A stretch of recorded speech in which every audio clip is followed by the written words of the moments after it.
Hey guys, what's up? So it's me Kuya Jay and now you are watching Kuya Jay TV. So yun nga guys, no, medyo matagal na rin na hindi ako nakapag-vlog. So for now, meron tayong topic. So kasi ito kasing question na to is mga napabasa ko dito sa aking mga video sa mga vlogs ko dito sa aking YouTube channel. So merong mga comment dito na kagaya nito guys, no? So example, sabi kasi niya doon sa isang video ko, meron siyang comment doon na masama ba ang pagsasarili or tawagin natin na masturbation. So yun guys, no, hindi ko rin kasi eksaktong masabi kung masama ba or hindi, or kung ano pa kasi hindi naman tayo professional na mga urologist or kung ano pa ang tawag sa mga ganyan. So syempre nga, nagbabase lang tayo sa mga nalalaman natin or mga opinion natin, kaya hindi ko rin kayang sagutin yung mga question na related doon. So syempre guys, nag-research ako about sa question na yan, kung yun ba talagang pagsasarili or masturbation ay masama ba talaga. So yun nga, base dito sa aking nahagilap na sagot, ayan, so sabi niya dito, hindi masama ang pagsasarili or yung tinatawag na masturbation. Basta ito ay ginagawa sa moderasyon at sa tamang konteksto. So yun ang pagkasabi niya. Meron pa siyang sinasabi dito, narito ang ilang mahalagang bagay na dapat malaman. Ayan. So syempre guys, no, sa mga kalakihan dito na kung meron pa kayong meron pa kayong iniisip na syempre kumbaga kung ikaw yung lalaki, syempre hindi mo naman talaga maiwasan yung mga bagay. So, syempre nag-iisip tayo kung yan ba ay good for the health ba yan or bad for the health ba yung pagmamasturbate or kung ano pa. So syempre ito sabi niya, narito ang ilang mahalagang bagay na dapat malaman. Yan. So ang isang sabi niya dito, normal at ligtas. Okay. So ang masturbation ay karaniwang bahagi ng normal na pag-unlad ng sexualidad ng tao. So yun ang sabi niya dito. Ginagawa ito ng maraming tao, babae man o lalaki, bata man o matanda. Yan, so maliban na lang dun sa mga baby guys, hindi yung kasama. Yan. So yun, sabi niya pa dito, may positibong epekto. So meron din palang magandang epekto ito. Okay, nakakatulong ito sa pag-release ng stress o tension. Palagay ko, oo naman, nakakatanggal talaga ng stress yun. Siyempre guys, no, sa mga gumagawa ng mga ganyan, lalo na sa mga lalaki. Siyempre naman, di ba, kung pagod ka, kung gusto mong matulog na, yung galing sa trabaho, pagod ka, parang yung ginagawa mo, yung parang stress reliever mo na lang siya kuminsan. May mga ganong pagkakataon di ba? Para lang at least kahit paano, relax ka bago ka matulog. Ayan. So, alam ko, may mga gumagawa niya na hindi niyo man o hindi, pero may mga gumagawa po talaga niya. Okay, so sabi niya pa dito, maaari rin itong makatulong para mas makilala ang sarili mong katawan at sexual preferences. Ayan. Wala itong panganib ng pagbubuntis o sexually transmitted infections o yun ang tawag na STIs. Ayan. Kung ito ay ginagawa mag-isa. Ayan. So wala kayong dapat sa mga infection, no, wala kayong dapat ikabahala kung kayo lang naman talaga yung gumagawa. Kasi 'di ba merong mga nagkakaroon ng mga STD. So yung tinatawag na sexual transmitted disease, yung mga ganun, di ba? So yun ay nakukuha lang yun pagka nagkakaroon ng contact. So pag ikaw lang naman yung gumagawa, so safe na safe naman. Okay, so ito, kailan ito nagiging problema? Ito na guys, no? Meron din pala siyang part na good at meron din pala siyang part na hindi rin maganda. Okay, so hati talaga siya.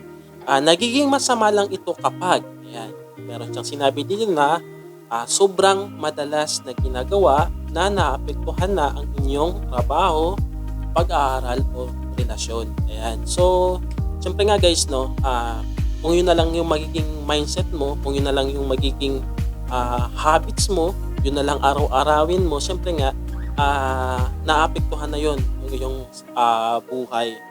Kasi, kumbaga, kung sa araw na ito, halimbawa, no, mag-gym ka, di ba?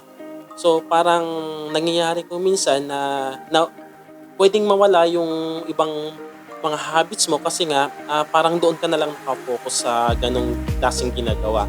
Ayan, so yun lang, yun pa nga, pag-aaral mo at saka sa relasyon din. Pero kung may karelasyon ka naman, hindi na kailangan siguro yung mga ganong guys. Depende lang sa inyo, opinion ko lang naman to. Okay, so sabi niya dito, ginagamit ito bilang takas sa problema imbis na harapin ang tunay na issue. Ayun, yung pa, no? So, halimbawa, paano ba? Problemado ka, diba? Mga problema ka. O minsan kung gusto mong ma-relax, no, kung saglit lang, kumbaga saglitan lang na pagpapasaya, kumbaga ginagawa mo yun kumbaga para makapag-isip ka ng maayos, ganyan. So yun nga yun. Sabi niya pa dito, nakakaramdam ka ng guilt, shame, o labis na pag-aalala pagkatapos gawin. Oo, tama naman din. Sabi niya pa dito, umaasa ka lang sa masturbation para sa emotional comfort at hindi na kumukonekta sa ibang tao. Yun yung mga problema pala na nagmamasturbate pag natapos mo siya gawin. Ayan. So, ito pa. Kung ikaw ay relihiyoso. Ayan. Ito naman dun sa mga masyadong mga mahilig mga relihiyoso. Alam niyo naman ang ibig sabihin nun dito. Ayan.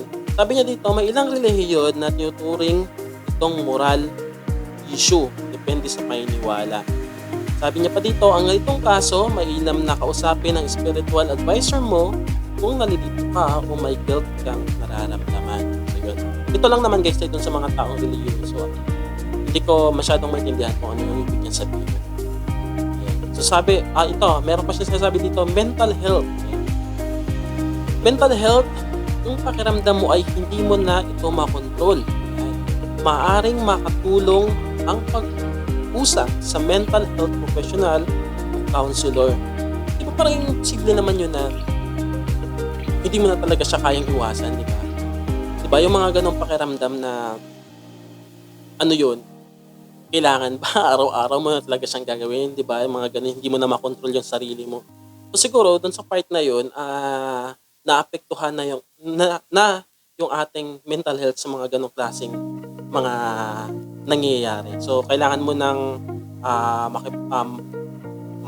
maghanap or magtawag ng mga mental health professional para kumausap sa iyo. Or, syempre, kailangan mo sabihin kung ano yung problema about sa ganong klaseng yung ginagawa nga na ganon. Ayan. So sabi niya pa dito, ito yung pinaka-conclusion. Ayan. Ito yung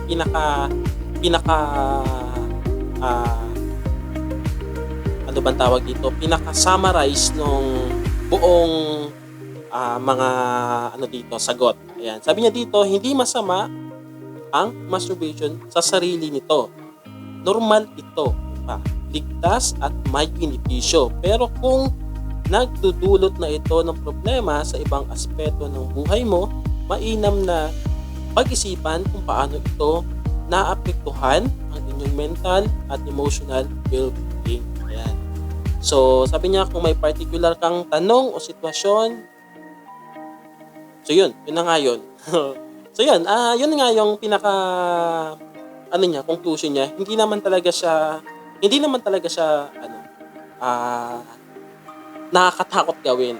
Normal lang naman pala talaga siya. Pero syempre guys, hindi naman kailangang araw-arawin or maya gagawin mo yung ganun.